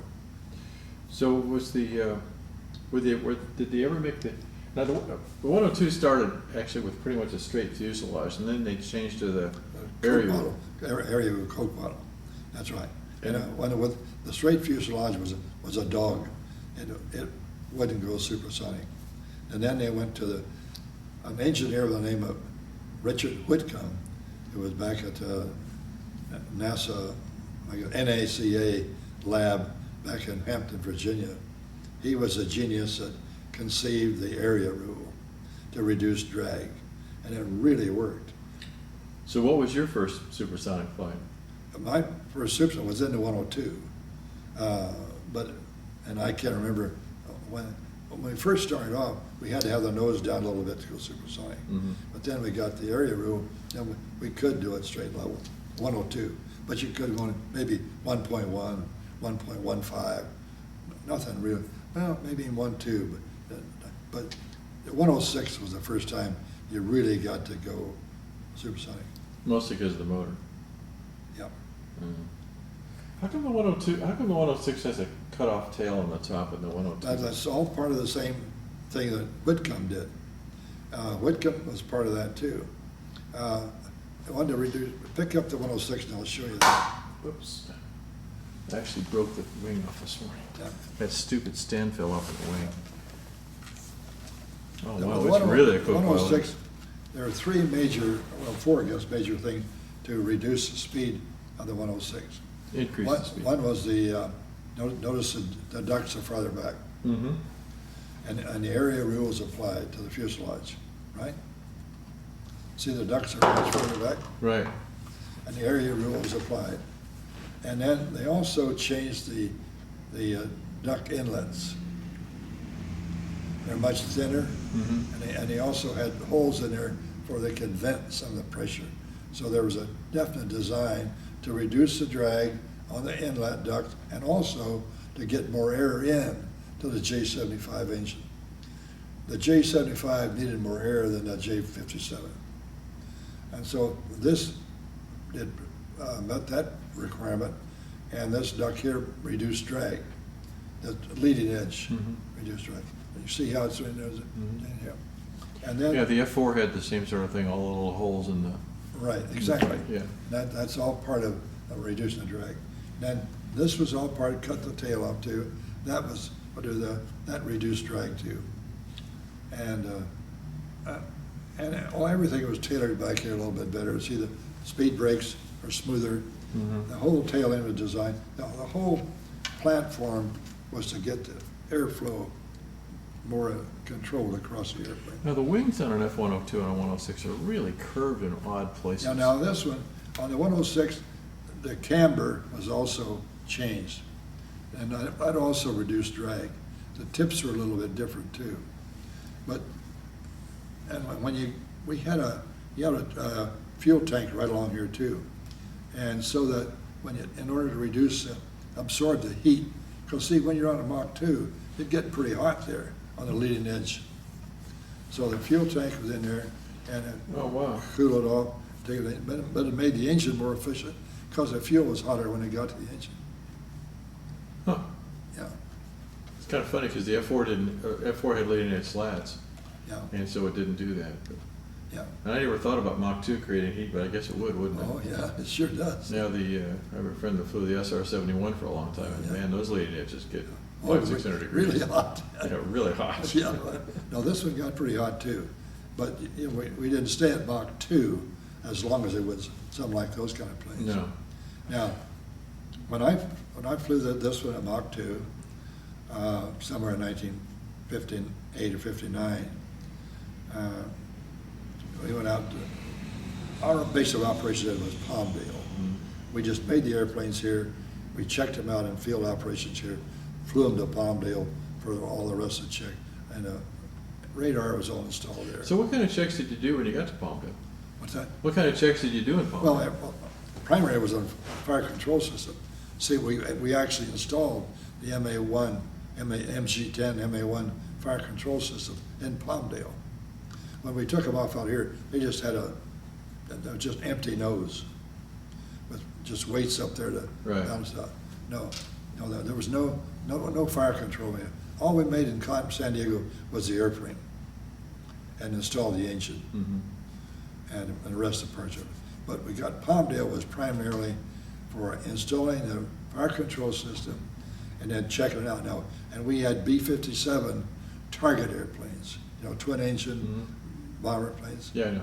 And they were used as Canberra, I think. Yeah, that's right, Canberra. And they were used as our target planes. That's another reason we had to have more pilots. Had to have pilots fly those damn things. Oh, really? Oh. Yeah. So I got a pretty good sized flight department when I finished up there. Okay, now so this airplane then had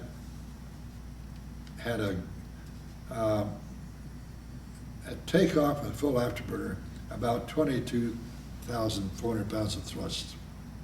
A weight maybe around 32,000. So you get a hell of a low ratio of power. Right. And I would take off from Palmdale with this airplane and get on a climb schedule of about 0.9 Mach, maybe 5,000 feet. And I'd be climbing at the rate of about 30,000 feet a minute. And it'd be going up pretty much just like that. And I'd break the sound barrier at 26,000 feet. Wow.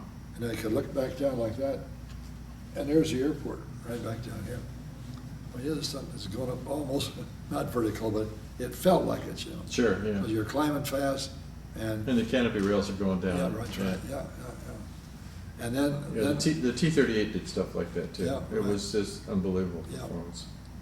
then we got out to when we wanted to make a Mach 2 run, we went out to the Colorado River, and that's where we had a program path you could run over the Mojave Desert, because you're going to lay down a pretty steady boom when you do that. And we got there, and it'd be about 0.9, about a straight level, up at 35,000 feet. And then you put it in full afterburner, full 100% power and afterburner. And an afterburner give you about 50% more thrust than regular engine power. So, and then within about 2.5 to 3 minutes, and that was a critical time, how long it took to get to Mach 2. Then you would be at Mach 2, stabilized, and first thing you'd be about 750 knots on the airspeed indicator. 750 knots at 35,000 feet is Mach 2. Steady as a rock. No problem flying it. Just, and boy, except those of that mountain range over there close to Los Angeles is coming at you fairly quickly. And then you had to get off the power and brake around, and we would sweep up over the top into a high chandelle, and sometimes you just barely touch 60,000, but always 55, 58,000. Yeah. Yeah. Beautiful airplane to fly, and it really had performance, and now, of course, it had some problems along the way. Had ancient problems. The J-75 had some problems. The airplane, of course, had aerodynamic problems and fixes. All these fixes we talked about had to go through. So by the time they got around to get this thing all ready, and they had 275 of them plus the Bs, and then the F4s were coming along, and I mean other planes were coming along that they didn't have to spend money for these. The mission was backing off too. So Well, I think they kind of gave up the idea of air interceptors too. that's right. It just Well, exactly because of and the Air Force was running out of money at that time too, and they were having a lot of airplanes come along, and then of course, probably even the F-16s were in a early on picture, but what was it? The F4 though was a big one, right? yeah, they made 5,000 F4s. Yeah, that's right. That's what I mean. Yeah. So they took a lot of the money because they had to have them. Yeah. Yeah, the F4 cost, what was it, $1.6 million. I read the F102 cost $1.2 million. And this one was $4 million flyaway. And the F-22 is $168 million. And F-35 is 40 million, going to be, well, what is it, 40 million just for the one flight test, right? Oh, God. It's terrible. But I read the paper, I know somebody was telling me that in Hawaii, the Hawaii Guard has F-22s. Yeah. Why? I don't know. What for? And now they're grounded. I just can't imagine what. Yeah, can you imagine they're grounded because of the oxygen system? Yeah, well, I guess what they did before, the old lock systems just didn't work well enough. I just can't believe the Air Force can't fix an oxygen system. We've been flying airplanes with oxygen for, Well, if you know anybody, I have the perfect solution. Yeah, Oxygen hose comes out, yeah. little cage, oxygen hose here. You put a canary there so the pilot can see it. If the guy's like this, If the canary falls off, we'll split us, right? pull the canopy back a little bit, let some air. Oh, shucks. Oh, that thing's getting awful heavy, I'm sure. That's a good model. Yeah, it is. Actually, downstairs there's a picture of Fleet holding this model, Yeah, and I broke it this morning. yeah. I'm sure they'll be happy about that. So after the flight, after the testing, then it's turned over to the Air Force, and then you just on to the next one. That's right. So, but now when the program wrapped up, was that in '64? Was it 62. '62? So then, did you stay with Convair after Oh, that? yeah, I would say, because I had been I was fortunate, having been, I was a major in the Air Force when I went to work for Convair, when I retired from the Air Force. Not retired, I resigned. And then I put the production flight test program together for them. So, 1959, late 59, early 60, the Rock down here was the headquarters of Convair at that time. Convair was its own corporation then, and the Rock. So a fellow named Tom Lanphier, he was a vice president, and he'd been a fighter pilot in World War II in the 49th Group, and had a big guy with a photo where he shot down Yamamoto and all. Anyway. So you knew Lanphier? Yeah. Did you really? Oh boy. So oh man, I want to.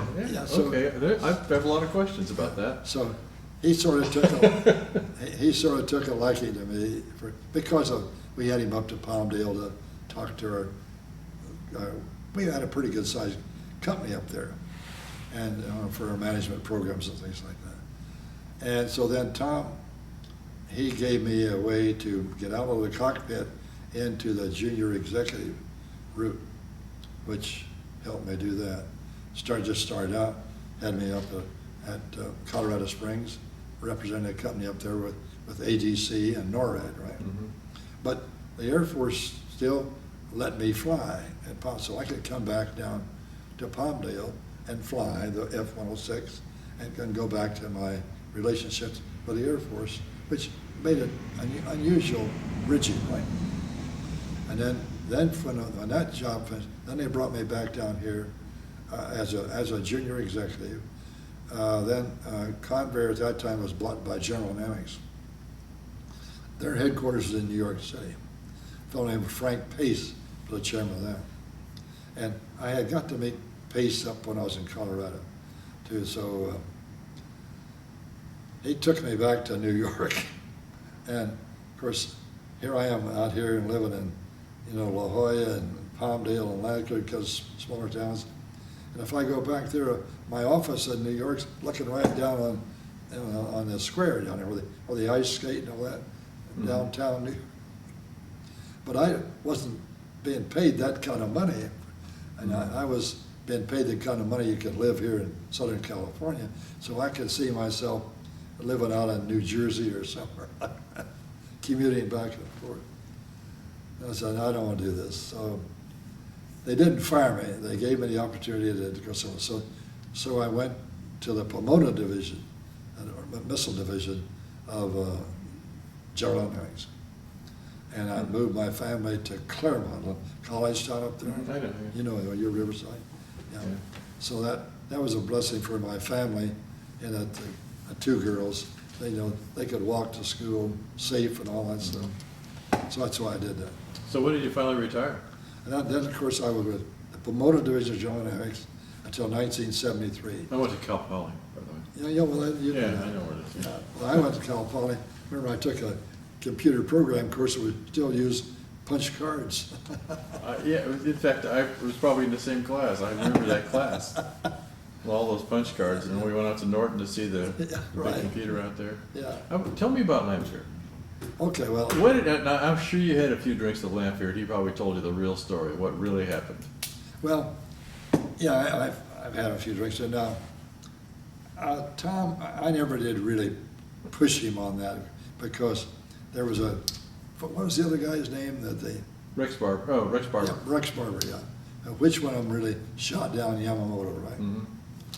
And of course, Tom's dad had been I'd only been a general. He's a colonel, I think, in the early Army Air Corps. He was pretty high ranking. He was. Yeah. And he knew all the big generals. So Tom Jr., who we're talking about, he had a lot of pull with the horsepower in the Air Force. And I don't exactly know all about that, because I never did really get into detailed discussion with him. He was just kind of a mentor to me, and he was good to me. He took me out of the cockpit, gave me another way up in the industry.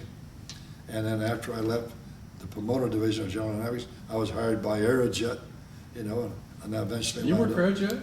Yeah. Then I wound When? up. Really? When? Then What year? I went for him in '73, and I retired in '88.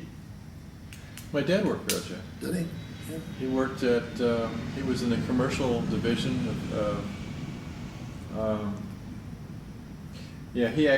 he left, I think he was as a consultant around that time. I think about the 70s when he left Aerojet. Yeah. He was a big high up. Yeah. No, I didn't come till '73. Yeah. Well, so, but the whole deal with Lamphere, though, I mean, I've read a lot about that. I thought that was really fascinating. Yeah. Because he claimed to be the guy that shot down Yamamoto, Yeah. and apparently after the mission, he punched the radio button and said, that's, SOB won't be dictating terms of the lawn of the White House or something like that, which apparently just infuriated, was one of the admirals, and so the guys didn't get medals of honor. Instead, they just got some sort of commendation. Right.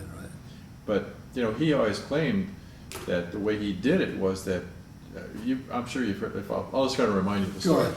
Is they flew at low level, Yeah, 300 knots, 300 miles or so, right down the wave tops. As they got to, I guess near the landing area where he was going to land, they looked up. Just as they coasted in, they looked up, and there they were. right. Because that Yamamoto was the on-time admiral. That's right. And so there they were, and it was 2 Bettys, and each one of them has 3 zeros with them. He said he turned up, and when he did, the 3 zeros dove at him, and he took a shot at one and hit it, and that it exploded. And then I think he said he turned to the left, and then when he came around like this, he put him right abeam of the Betty. Right. Impossible. Right. I mean, you know, as soon as the Betty saw him, he firewalled it and Yeah. dove to the coast. Yeah. So I don't see how he could have possibly have done that. But then he said he had a beam shot on it, and he was basically just coming in to clear his guns because he wasn't sure. And when he fired, he saw sparkles on the side of the airplane and it caught fire. That's what he said. And Yeah. Barber's experience was slightly different. Yeah, right. And there was another guy named, it's Bisbee, I think is his name. There was a 4th guy who disappeared. I never know what happened to him. Yeah. And the 3rd guy was leading the 2nd element, and when he pulled up, he couldn't get his wing tacks off, so he was just shaking the heck out of the airplane until the tanks fell off. And then as he came around, then he said he got a shot at it too. Yeah. But you know, air combat, this is I who know. knows what really I happened. know. But Barber said he shot from the rear, Yeah, right. and all the holes are in the rear. Yeah, right. And apparently when they were about to have an investigation, they were gonna have a big meeting down in Texas or somewhere to really sort this out, and Lamper died. And he Yeah. never, so he wasn't there to represent his side of the case, Yeah. but I guess he wrote articles, and the Yeah. man who shot down Yamamoto and all that for Yeah, years. well, there was, and that went on a time, but, and Tom has got to be a pretty heavy drinker. Oh, I'm sorry. And, well, you know, he had I think maybe he divorced his wife too. You know, we were he got fired from GD. He got fired, they fired him, Frank Pace canned him. And I remember being at the party at La Jolla Country Club, his farewell party. And I forget what he did after that, but he just kind of disappeared from the scene.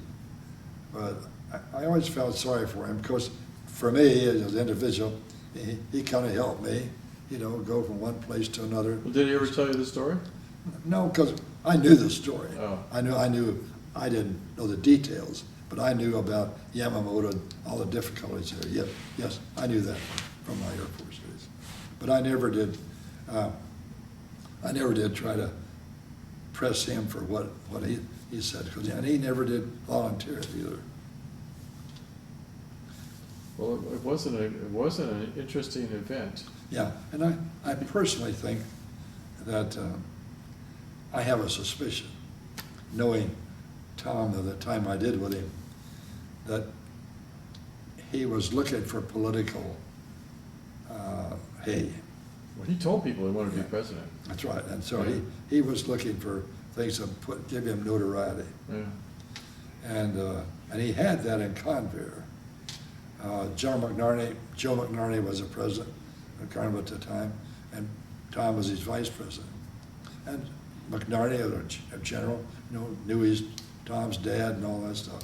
So obviously, he had clout at that point. But then that disappeared when General Dynamics took over, Yeah. and Frank Pace didn't want him. Huh. That was a kind of a sad wind-up to the whole thing. It was. And of course, I kind of felt bad about it too, because from my perspective, you know, I liked Tom. You know. Yeah. And I would invite, he came up and helped us out in Palmdale, you know, to talk to our management club, you know, things like that. Yeah. And he was always entertaining. Yeah. You know, I found the guy, I don't even know what he looks like. I never really saw a picture of him. well, he was a nice-looking fellow, except at the end he started to get a little fat. Yeah. That's because of the bottle. But he died early. It's been 20 years. Oh, yeah, he died pretty early. Yeah. Yeah, I don't know, I think a heart problem or something. I kind of think that, I think he was pretty disappointed the way things turned out. Yeah. And he didn't suicide, no, but I think he was hitting the bottle pretty heavy. Yeah, that's what happened to Olds, too. Yeah. Olds died. Yeah, That's after talking to Jerry Coleman and after talking to you, I could see that people that don't smoke and don't drink last a long time. yeah, that's right. But let me see, we're about out of time here. I got about 3 minutes left. So what was the best airplane they ever flew? 106, Really? Wow. Cadillac.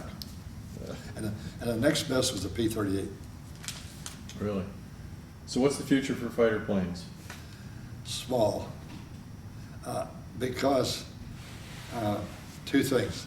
First off, our current management in DOD is not enamored by the Air Force, period. They're more enamored by drones. And even though the Air Force has a lot to do with the drones, but I don't think they see it that way. The previous Secretary of Defense, before Panetta, he really got upset with the Air Force. He fired the Chief of Staff, fired the Secretary, remember that? And he cut the program, the F-22 program down significantly. Well, I can understand that. To me, you know, they just don't need the kind of performance that you have in an F-22. Well, I don't know yet. I mean, the Taliban Air Force is not too strong. I know that, but that's right. But the point is, sometimes when you get to thinking about fighting with a rifle, you know, and those Russians are still around, and these guys, and there are other people in the world that are not Taliban. We're focused on that right now. Yeah, it's true. Yeah. And you get mousetrapped on that kind of stuff. So I'm not defending the F-22 because I don't know much about it, but I do know that our Defense Department is pretty much. They say now they're going to think about the Pacific, and I know what that means. The Navy carriers are good, but the Navy carriers have got problems going too. A lot of the F-18 is getting old, and somebody's got to think about replacing those things.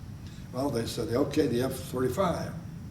But I was over at North Island and when my VF-51 squadron reunion here in March, and the top admiral over there briefed us, and he said, one thing I don't like about he said, I don't like that when they come down vertically, because I get all that blast, side blast, right? That doesn't do the guys on the carrier. So I never thought about that. that's right. But think about it, you can be blown over the side, right? Oh, absolutely, sure. So, anyway, we've been going for 2 hours. What do you think? Well, I think I better quit. Much more I can tell.